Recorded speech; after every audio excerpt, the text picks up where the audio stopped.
2022년 12월 25일 크리스마스입니다. 어제 요 며칠 상당히 날이 춥죠. 저도 어제 이천에 잠깐 갔다 오고 오늘은 뭐 다른 거 없이 집에서 쉬면서 이것저것 생각적 정리하고 그랬습니다. 이것저것 생각 정리하면서 좀 약간 익숙하다? 익숙하지만은 사실은 별로 듣고 싶지 않았던 이름, 유흥수라고. 유흥수는 이제 지금 국민의힘 대표 선거관리위원회 현관위원장을 맡은 국민의힘 상임 고문 이런 사람입니다. 근데 왜 제가 이런 말씀을 드리냐면은 그 사람은 어떻게 보면 여러 가지 기록이 있습니다. 기록 중에 하나가 이제 42살에 치안본부장을 했습니다. 좀 이상하죠? 어떻게 42살에 치안본부장, 지금의 경찰청장을 할 수 있느냐. 시대적 배경이 있습니다. 전두환이가 이 80년 5월에 광주 학살을 통해서 정권을 장악하고 그랬던 시기의 9월입니다. 그러니까 5.17 계엄 확대, 그러면서 5월 27일 그 광주 학살, 그 다음에 신군부가 군대를 동원해서 계엄령 하에서 대한민국을 민주주의를 박살내던 그 시기 지나서 이제 9월쯤에 42살짜리 치안본부장이 온 거죠. 서울대 법대 1937년생이고요. 일본에서 살았다고 합니다. 그리고 서울대 법대 법학과를 나왔고 행시를 봤는데 이제 내무공무원이었겠죠. 어떻게 보면은 상당히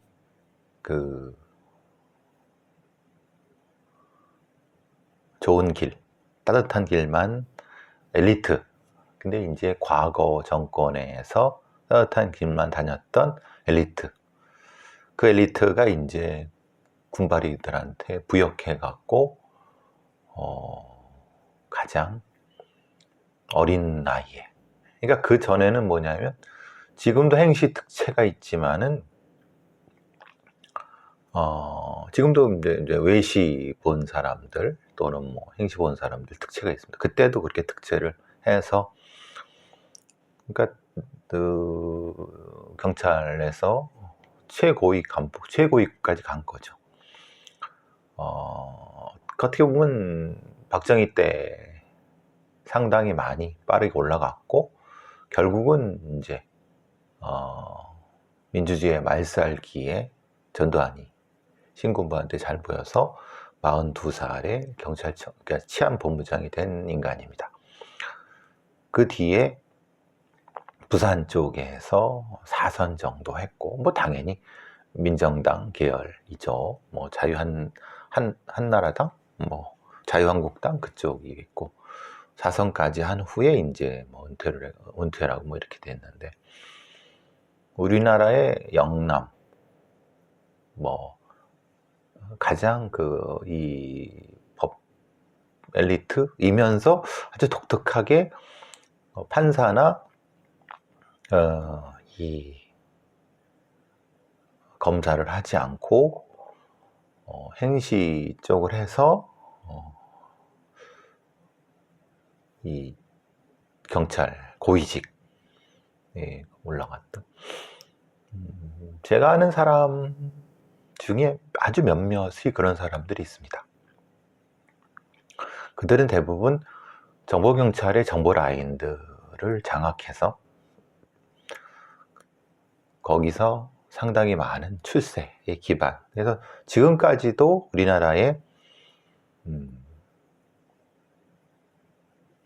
그 기득권의 가장 안쪽에 알맹이에 들어가 있는 금태섭이라든가 뭐 이런 애들, 잘 모르는 애들 아니죠. 잘 아는 애들이죠. 같은 서울대 출신들이고 같은 알짜배기 애들, 그런 애들이 믿고 싶지 않고 부정하겠지만은 우리 사회를 지배하고 있는 소위 구권 엘리트 중에 핵심적인 그런 인간입니다. 근데 그 인간이 갑자기 다시 85세 선거관리위원장. 그렇게 보면은, 어떻게 보면은 이게 그 돌고 돌아서, 예를 들면은 이 이명박, 박근혜, 사실은 어떻게 보면은 약간 아웃사이더들이죠. 고대 출신이고 사실 그렇게 뭐 그 머리가 좋지 않았던, 그리고 뭐 박근혜는 대통령의 딸이긴 하지만 또 노무현을 이 기점을 해갖고 그때 이제 했던 서울대 법대, 서울대 출신들 아니면 그 기득권을 행사했던 사람들이 상당 부분 밀려나가면서 은퇴하고 다양한 형태의 신여권이 형성되는 과정이 있었고, 그 과정에서 있었지만은 이제 돌고 돌아 윤석열이라고 하는, 그러니까 듣보잡이 나타났는데 그 듣보잡은 사실은 문재인과 그 주변에 있는 586 떨거지들, 참 같지도 않은 새끼들이 정권을 말아먹어서 결국은 윤석열이라고 하는 기회를 주게, 이 말도 안 되는 그런 자들한테 정권을 가지고 오게 됐는데, 그 과정하에서 이제 아주 소수의 과거의 구여권에서 자기 학교 또는 서울대 법대 왔는 아주 소수의, 그 중에서 찾다 보니까 결국은 85살짜리 위까지밖에 없겠고, 또 하필 또 그게 또 이제 부산 쪽에 있는 장제원, 아마 장제원 라인이라고, 장제원 라인 혹은 장제원 라인이라고 해야 되나, 아니면은 저는 사실 그거보다는 구여권의 서울대라든가 서울대 법대라든가 그 중에서 아주 독특한, 근데 사실 저는 그거보다는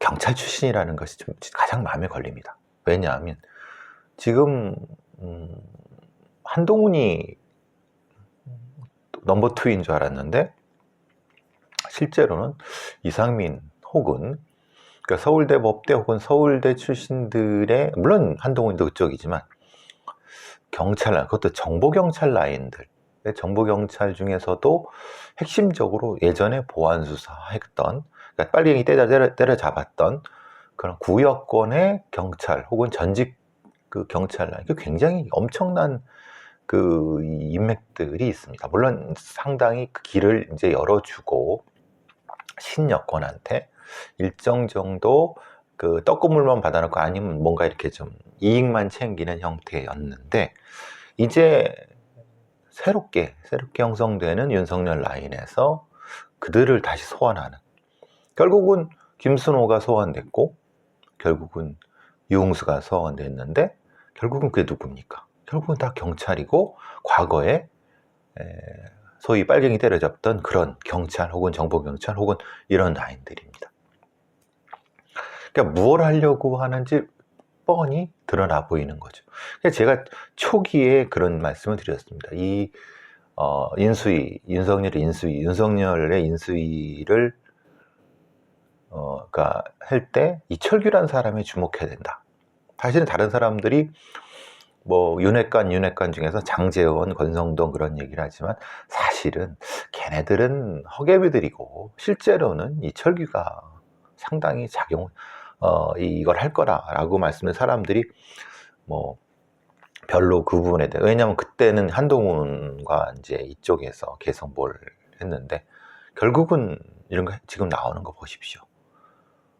김순호, 조지호 같은, 그리고 유흥수 같은, 그러니까 실제로 이 다음 이 국민의힘이라고 하는 그 정당을 권력을 바꾸려고 하고 여러 가지 부분에 있어 그 권력을 바꾼다는 건 뭡니까? 결국은 공천권인 거고, 그 공천권이라고 하는 것은 이제 인적 구성을 바꾸려고 하는 거죠. 윤석열 중심으로. 근데 정확히 말하면 윤석열 중심, 윤석열의 후발죠. 그냥 경찰 정보 라인을 너무 많이 신뢰하고 있는 것 같다. 여기에 주목하시길 바랍니다. 앞으로의 판세가 소위 말하는 뭐 지금의 지금 야권 아니면 뭐 이런 스피커들 있지 않습니까? 뭐 김어준, 뭐 이동영이라든가 아니면 뭐 김용민 아니면 뭐 이런 이 유튜브를 해서 유튜브나 이런 팟캐스트에 떠들어대는 스피커들이 잘 모르는 거, 혹은 알아도 자기들 이익 때문에 애써 그쪽으로 관심을 갖지 않으려고 하는데, 실제로는 지금의 윤석열의 여권은 상당히 많이 그들이 생각과는 많이 다르게 바뀌고 있습니다. 그 부분을 간과하면은 영원히 야당으로 남을 것입니다. 어쨌든 생각외로 아니면 좀 더 빠르게 움직이고 있다.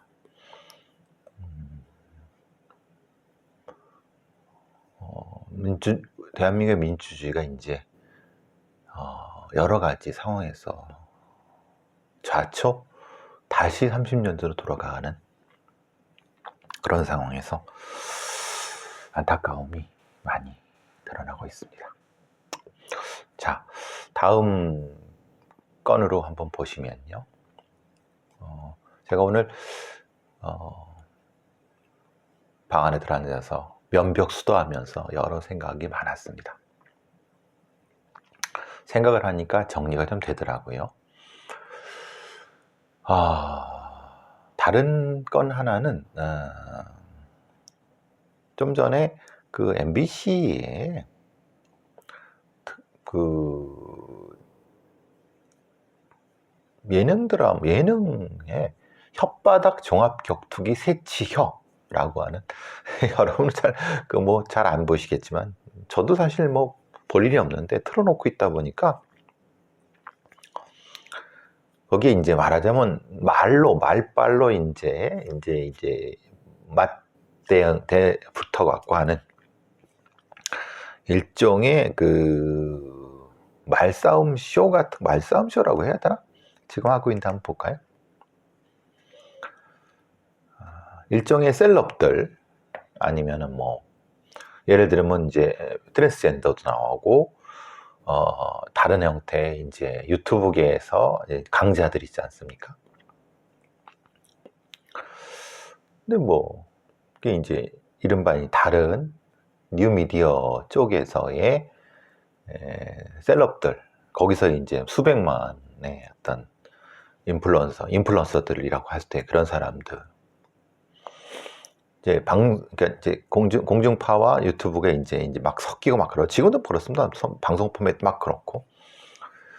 근데 다른 거보다 이제 유튜브계의 김상중이라고 하는 미스터리 세치어 김원이라고 하는, 여러분 김원 TV 아시죠? 그러니까 이제 사건 사고라든가 이런 쪽에 하시는 뭐 김복진 교수님도 계시고 또 뭐 한둘 더 있죠. 그리고 이제 가장 제일 구독자가 많은 게 김원 TV입니다. 제 기억으로 한 80만 되는 것 같더라 알고 있는데 100만 원 조금 안 되고, 뭐 그런 사람들이 뭐 어디 가서 뭐라는 거 상관없는데, 근데 아까 봤더니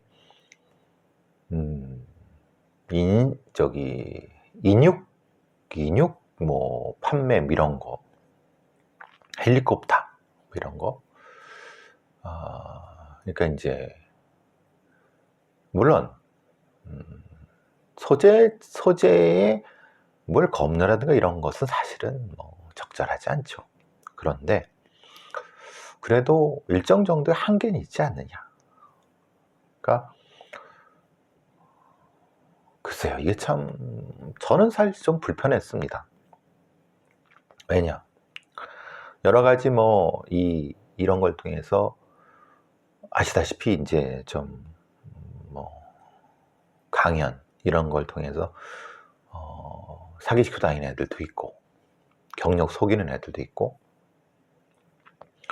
또 뭐 그것보다는 내용 자체가 상당히 뭐 이런 거죠. 특히 이제 탈북자 중에서 상당히 탈북할 때 뭐 안 좋은 그런 얘기들 얘기할 수 있죠.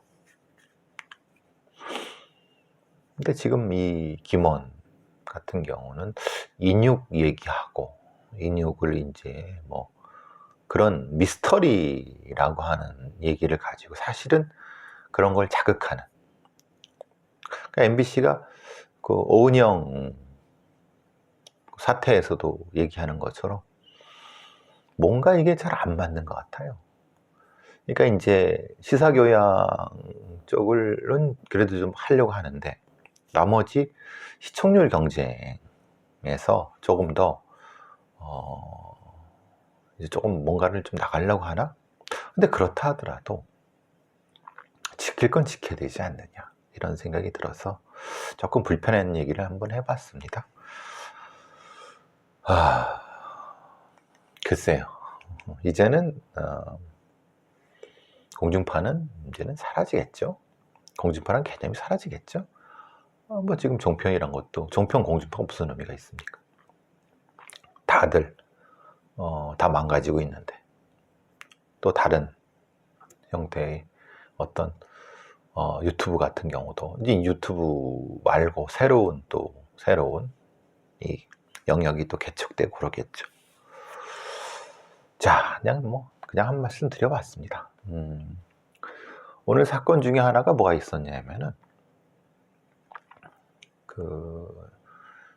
이 시신을 실종 신고한 시신이 발견됐는데, 숨진 채 발견됐는데, 그러니까 60대 택시기사가 어떤 파주에 있는 아파트 옷장에서 이제 발견됐는데, 여기 일산 동부경찰서, 지금 제가 사는 데 관할입니다. 근데 이제 문제는 어떤 이 여성이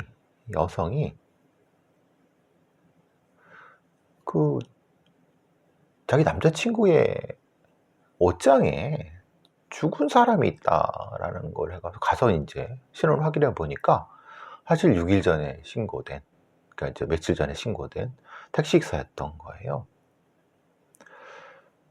거기에 이제 그 집의 주인이죠, 거주자죠, 30대 남성은 지금 일산 백병원에서 치료받고 이제 체포됐죠. 이게 뭘까? 그러면 이런 거겠죠. 택시기사가 택시기사의 그 택시를 탄 다음에 거기서 여러 가지 문제가 있어서 살해한 후에 그 택시기사의 시신을 자기 집에 유기한 거 아니냐, 이런 의심을 받을 수 있죠.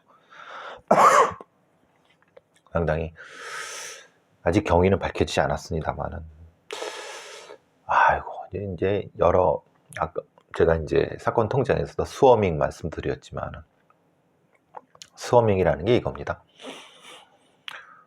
뭐 사건 통장 보시면 아시겠지만 쭉 가다가, 그러니까 아무 이유 없이 묻지마 폭행 같은 거죠. 근데 묻지마 폭행은 그냥 욱해는 마음에 지나가는 사람을 때리는 이런 건데, 얘들은, 그러니까 10대 후반 20대 초반 애들은 집단적으로 사람 모여갖고 지나가는 아무런 이유 없이 사람을 때려서 죽이고 뭐 괴롭히는 이런 겁니다. 초포식자들이 하는 90년대 중반에 했던 그 부분, 이게 스워밍으로 개념화되어 있는데, 즉 이런 초포식자들의 범죄 행위에 대해서 대응이 치안 당국의 대응이 없으면은 지금은 있지도 않죠. 생각도 못 하죠. 지금 우리나라 치안 당국이라든가 이런 데는 무슨 일이 벌어진지도 잘 모릅니다. 참 걱정스럽습니다만 그런 사건도 있지만 이 사건은 참 택시에서 벌어진 일 같기도 하고 어쨌든 좀 살펴봐야 될 것 같습니다. 자, 뭐 아시다시피 사건 통장은 다음 주 30일로 저는 이제 이게 뭐 저만 빠지는 건지 아니면은 프로그램 자체가 없어진지 모르겠습니다. 그날 뭐 30일 날 끝나고 회식을 하자고 하는데 뭐 프로그램이 없어질 수도 있는 거니까. 근데 제가 이제 며칠 전에 몸이 많이 안 좋았을 때 그날 아침에 저 예전에 알았던 분들이랑 여러 좀 얘기를 좀 했었는데 사실 뭐 제가 연초에 하려고 했던 우석대 부분도 별로 저한테는 별로 뭐 생각해 보시면 아시겠지만 전주에 세약점 강의회로 갔다가 오는 하루 온을 버리는 게 의미가 없죠. 저한테는 학생들한테는 도움이 됐을지 모르지만 근데 그렇게 계속 할 수는 없지 않습니까? 한 학점 아니 3학점 하려고 80만 원 벌려고 화요일을 24시간을 그 정도 했으면 된 것 같습니다. 사실은 사실 이 나이에 어디 학교 가는 것도 사실은 어렵죠. 뭐 말이 안 되는 거고 요즘 같은데 있는 교수도 자르는데 그리고 요즘은 전임 교수 아마 수도권 쪽 아니면 거의 뽑지 않거나 뭐 특별한 연이 있거나 이런 거 아니면 뽑지 않습니다. 대학은 이제 망했죠. 이제 망했다고 보는 게 맞습니다. 고등학교도 망하는데 이주호 같은 놈이 교육부 장관이 뭐 교육에 철학도 없는 대통령이란 이 있으니 뭐 어쨌든 그건 뭐 제가 관여할 문제는 아니고 저는 이제 오늘 뭐 어제 뭐 생각이 많아졌던 건 사실 그것 때문에 그렇죠.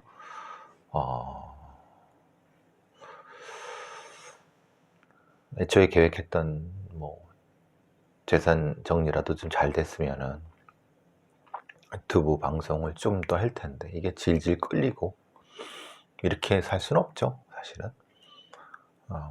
그래서 팟빵하고 유튜브랑 지금 하고 있는 라디오 뭐 이거나 그놈도 하게 되면 뭐 그것도 그만하라고 하면 그만하는 거고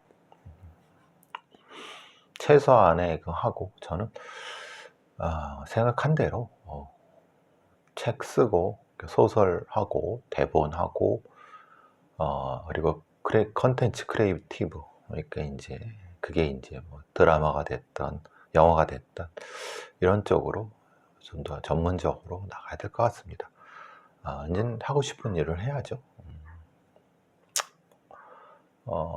사실 좀 이 막장난장 토론 같은 경우도 좀 어정쩡하지 않습니까? 사실 편집장이 조금 더 전해주길 바랬는데 편집장은 별로 그렇게 팍 치고 나가는 사람도 아닌 것 같고 제가 생각했던 사람 그러니까 상황하고 많이 달라질 것 같아서 가능하면은 이제 두 방송은 좀 줄이고 유튜브나 이런 것들 이제 책 쓰고 그게 교과서가 됐던데 그것보단 오히려 저는 이제 소설이라든가 제가 사소설부터 대본하고 그런 영역으로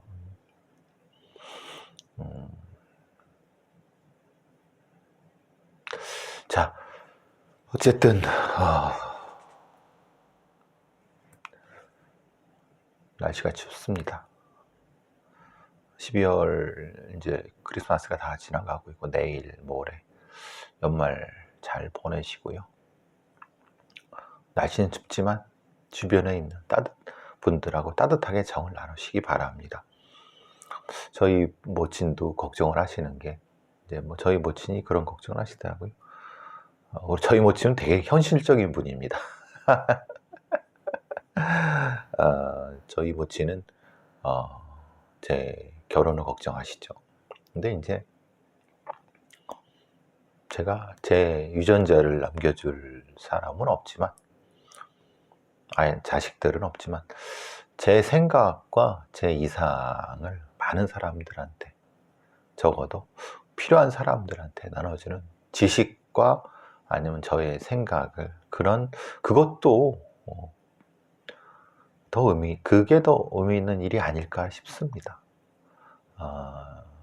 혈연을 가진 사람들한테 무엇인가를 나눠주는, 제가 이 박사 논문을 상속을 했지만, 상속은 인헤리트도 있지만 석세션도 있습니다. 저는 석세션 쪽으로 해보려고 합니다. 뭐 예전부터 그 생각은 계속 그렇게 해왔고, 예. 자, 오늘은 뭐 여러 가지 얘기를 많이 했네요. 자, 여기서 마치도록 하겠습니다. 좋은 밤 되시기 바랍니다.